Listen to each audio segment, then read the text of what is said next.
नमस्कार, स्वागत है आपका खबरों का पंचनामा में। मैं हूं आपके साथ वक्ता। हम लेकर आए हैं देश और दुनिया की 5 बड़ी खबरें, जिस पर चर्चा के लिए हमारे साथ स्टूडियो में मौजूद हैं कैपिटल टीवी के editor in chief doctor Manish Kumar ji. Doctor साहब, आपका बहुत बहुत स्वागत। धन्यवाद। सबसे पहले नजर डालते हैं आज की हेडलाइंस पर।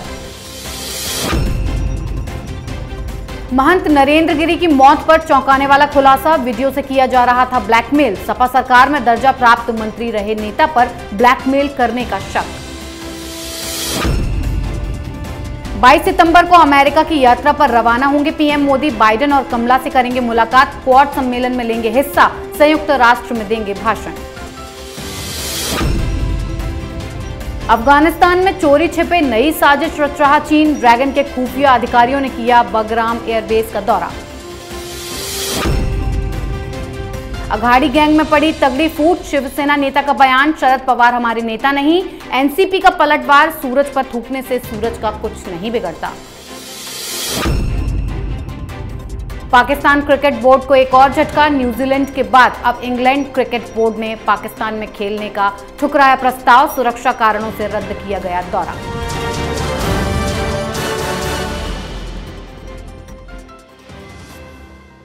पहली खबर महंत नरेंद्र गिरी पर। अखिल भारतीय अखाड़ा परिषद के अध्यक्ष महंत नरेंद्र गिरी ने आत्महत्या की या फिर उनकी हत्या हुई, इसकी पुलिस तेजी से जांच कर रही है। लेकिन इस पूरे मामले को लेकर कई तरह के नए खुलासे हो रहे हैं। अब कहा जा रहा है कि महंत नरेंद्र गिरी को वीडियो के दम पर ब्लैकमेल किया जा रहा था। सूत्रों के मुताबिक महंत को ब्लैकमेल करने के लिए एक सीडी का इस्तेमाल किया जा रहा था। ब्लैकमेलिंग के इस मामले में समाजवादी पार्टी की सरकार में दर्जा प्राप्त राज्य मंत्री रहे व्यक्ति की भी जांच हो रही है और ये सपा नेता अक्सर बांगबरी मठ में नरेंद्र गिरी से मिलने आते थे। इतना ही नहीं, इस पूरे मामले में जिस शिष्य आनंद गिरी को हिरासत में लिया गया है वो पूर्व राज्य मंत्री उसका भी करीबी था। प्रयागराज पुलिस को कॉल डिटेल की मदद से ये सभी अहम सुराग मिले हैं और अब पुलिस की रडार पर ये सपा सरकार में दर्जा प्राप्त मंत्री भी आ गए हैं। फिलहाल पुलिस जल्द ही इस मामले में बड़ा खुलासा करने वाले हैं। डॉक्टर साहब, आखिर ये पूरा मामला है क्या? सपा नेता के तार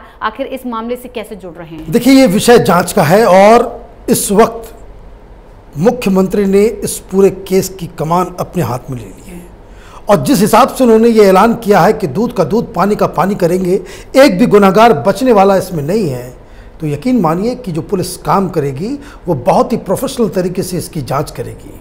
अब सवाल ये है कि जब वो मौत हुई तो कई तरह की थ्योरी सामने आने लग गई। कुछ ने कहा कि ये हत्या है, कुछ ने कहा आत्महत्या है, लेकिन अब एक क्लैरिटी आ गई है कि उन्होंने आत्महत्या की। लेकिन आत्महत्या के पीछे की वजह क्या है? क्या उनको इतनी परेशानी हो रही थी? किस बात की चिंता थी जिस वजह से उनको ये कदम उठाना पड़ा? इसकी जांच होगी। अब आपने जो खबर दी है वो हर जगह अब इसकी ही चर्चा हो रही है कि एक बाकायदा साजिश के तहत इनको निशाना बनाया गया और जो चश्मदीद हैं, जो उनके आसपास के लोग हैं, उनके बयानों से भी ये थ्योरी की पुष्टि होती नज़र आ रही है। दरअसल 2 दिन पहले उन्होंने सल्फास की गोलियों को बाज़ार से मंगवाया था। उसके खाने से इंसान की मौत हो जाती है। वो अपने आप में एक जहर की तरह काम करता है, लेकिन उन्होंने गेहूं के अंदर उसको रखने के लिए मंगवाया था। अब जब मौत हुई है तो सामने बेड के ऊपर सल्फास की गोलियां भी मिली हैं। साथ ही साथ जो अपने आसपास के लोगों को नरेंद्र गिरी महंत जो बता रहे थे कि कोई उन्हें बहुत ज़्यादा तंग कर रहा है। कौन है वो व्यक्ति? उन्हें, उस गुनहगार को, उस व्यक्ति को जो ब्लैकमेलिंग कर रहा था या परेशान कर रहा था महंत नरेंद्र गिरी को, उसको तलाशना यूपी पुलिस और योगी सरकार की पहली जिम्मेदारी है। जी डॉक्टर साहब, दूसरी खबर पीएम मोदी की नई रणनीति पर। पीएम मोदी 22 सितंबर को अमेरिका की यात्रा पर जाने वाले हैं। पीएम मोदी का इस बार का दौरा काफी अहम और व्यस्त रहने वाला है। 23 सितंबर को जहां उनकी उपराष्ट्रपति कमला हैरिस से मुलाकात होगी, तो वहीं अगले दिन पीएम मोदी अमेरिकी राष्ट्रपति जो बाइडेन के साथ द्विपक्षीय वार्ता कर सकते हैं। दोनों देशों के बीच कई तरह के समझौते होने की उम्मीद है, जिसके बाद पीएम पूरे दौरे का सबसे महत्वपूर्ण इवेंट क्वाड देशों की पहली इन पर्सन मीटिंग में शामिल होंगे। इस मीटिंग में चीन, पाकिस्तान और तालिबान को घेरने की रणनीति बनेगी, जिसके बाद मोदी संयुक्त राष्ट्र महासभा को संबोधित करेंगे। डॉक्टर साहब, पीएम मोदी का ये अमेरिकी यात्रा बहुत खास मानी जा रही है, क्या रणनीति बनने वाली है? देखिए, ये खास इस वजह से है क्योंकि पूरी दुनिया की निगाह नरेंद्र मोदी के ऊपर है कि तालिबान को किस तरह से टैकल किया जाए। अभी तक किसी भी देश ने चीन के खिलाफ कोई एक शब्द नहीं कहा और ये एक चिंता का विषय है कि एक सुपर पावर जैसा मुल्क चीन वो आतंकवादियों को बाकायदा इस तरह से इनकरेज कर रहा हो। पाकिस्तान के रोल को लेकर के भी पूरी दुनिया में चिंता है, लेकिन कोई आगे बढ़ के तालिबान के खिलाफ कोई एक्शन लेने के मूड में नहीं है। हर देश की अपनी डोमेस्टिक पॉलिटिक्स की मजबूरियां होती हैं, लेकिन प्रधानमंत्री मोदी ने एक लीडरशिप को अपने हाथ में लेते हुए तालिबान के खिलाफ क्या रणनीति होनी चाहिए, इस पे वो आगे बढ़ रहे हैं। सिर्फ तालिबान ही नहीं, वहाँ क्वाड की मीटिंग होने वाली है और क्वाड एक ऐसा समूह है जो चीन के खिलाफ खड़ा है, जिसमें ऑस्ट्रेलिया, जापान, हिंदुस्तान और यूएसए है। तो चीन को घेरने की भी रणनीति बनेगी, तालिबान को भी घेरने की रणनीति बनेगी और तो और तालिबान की वजह से जो खतरा पूरी दुनिया पे मंडरा रहा है उसकी विवेचना वो यूनाइटेड नेशन जनरल असेंबली के भाषण में प्रधानमंत्री करने वाले हैं। महत्वपूर्ण इसलिए भी ये ज़्यादा है क्योंकि कई सारे लोग हिंदुस्तान के अंदर वो इस बात की खुशियां मना रहे थे कि अब तो ट्रंप सरकार चली गई, जो बाइडेन की सरकार आई है, मोदी सरकार को वहाँ पे उस तरह से गर्मजोशी से उनको रिसीव नहीं किया जाएगा। लेकिन अब तक जिस तरह की खबरें आ रही हैं, मालूम चल रहा है कि प्रधानमंत्री मोदी एक बार फिर एक सफल विजिट की ओर वो निकलने वाले हैं। जी, जिससे चीन और पाकिस्तान, तालिबान के लिए चिंता का विषय है क्योंकि एक बार फिर ये दौरा उनके रिश्तों को और हमारे रिश्तों को मजबूत करेगा। जी, अब बात चीन की नई चाल पर। अमेरिका के अफगानिस्तान से बाहर होते ही पाकिस्तान और चीन की तालिबानियों में दिलचस्पी बढ़ गई है।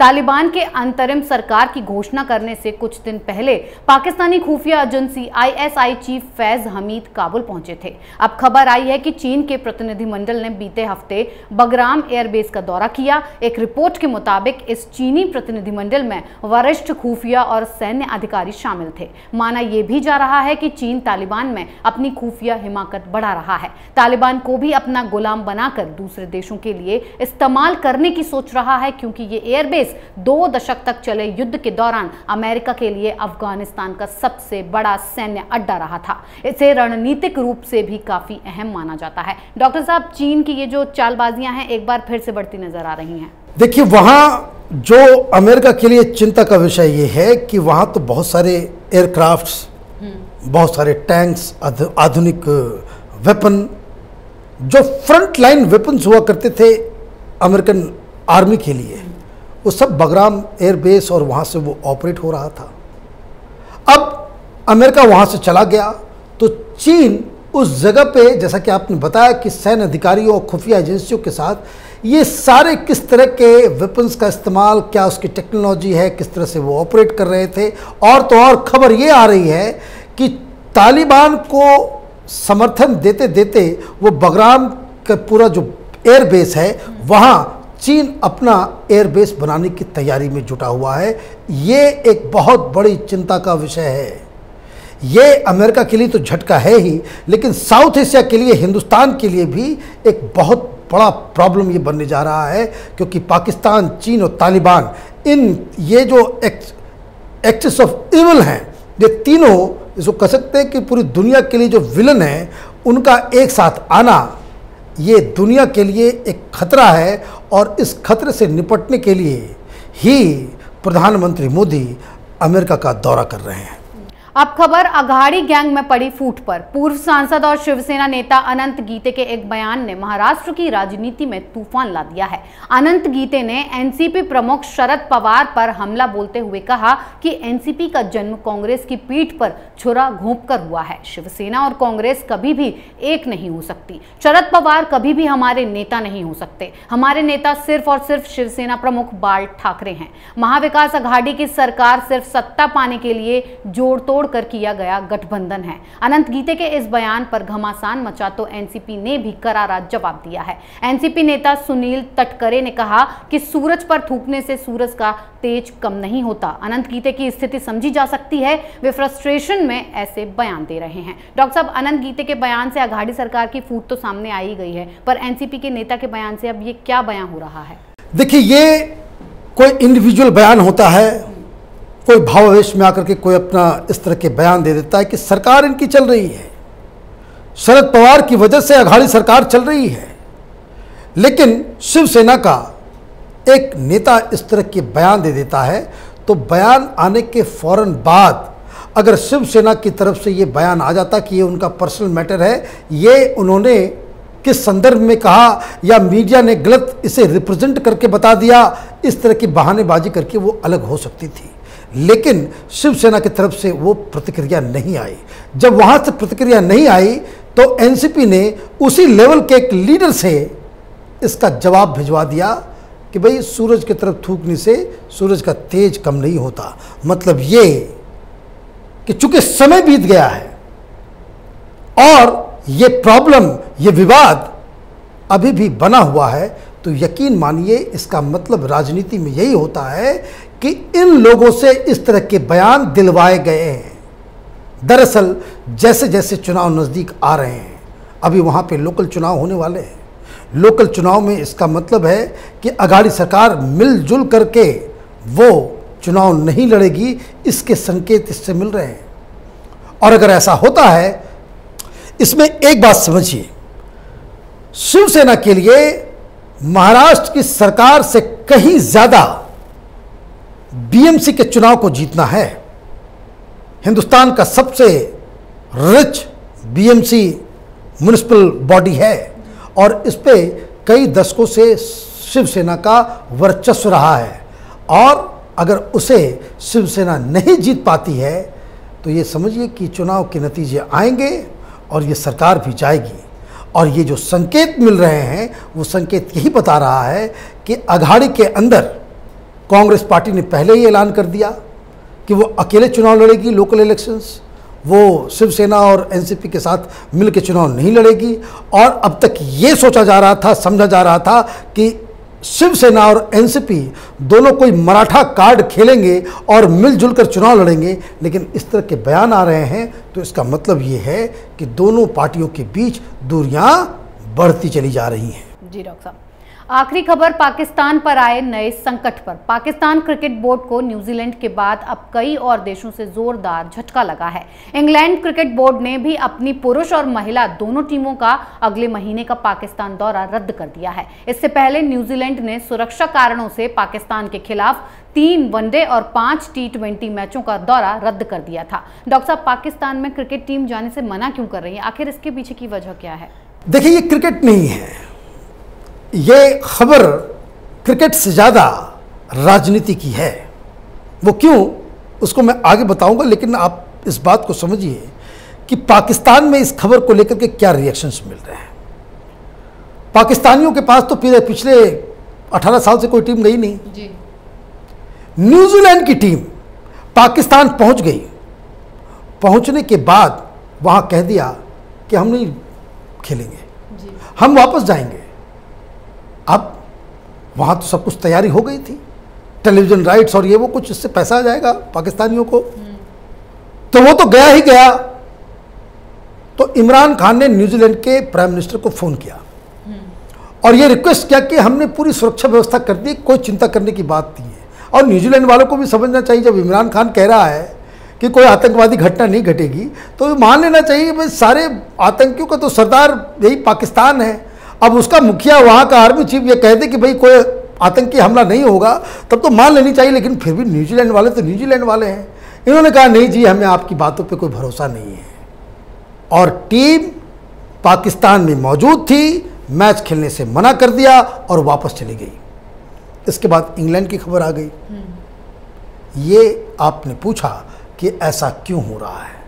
ऐसा इसलिए हो रहा है क्योंकि वह अलग अलग देशों की जो सरकार है वो इस बात को अच्छी तरह से समझ चुकी है कि ये पाकिस्तान पूरी दुनिया के लिए एक नासूर है। ये आतंकवाद का फैक्ट्री चलाता है, कारखाना चलाता है, और इनके साथ इनकी बातों के ऊपर भरोसा करना सबसे बड़ी गलती होगी। और इस माहौल में जब पूरी दुनिया तालिबान और पाकिस्तान को सबक सिखाना चाह रही है, उस दौरान इस माहौल में मैच खेलना ये उनके लिए भी, उनकी डिप्लोमेसी के लिए भी और उनकी इंटरनेशनल स्टैंडिंग के लिए भी ये खतरनाक है। मतलब ये पाकिस्तान की हालत धोबी के कुत्ते की जैसी हो गई है। ये न घर के रहे हैं न घाट के रहे हैं। जी डॉक्टर साहब, बहुत बहुत धन्यवाद इतनी सटीक और बेहतरीन जानकारी। धन्यवाद। खबरों का पंचनामा में आज के लिए इतना ही। देश विदेश की बाकी खबरों और उनके सटीक एनालिसिस के लिए देखते रहिए कैपिटल टीवी। हमें लाइक कीजिए, शेयर कीजिए और कैपिटल टीवी को सब्सक्राइब कीजिए। नमस्कार।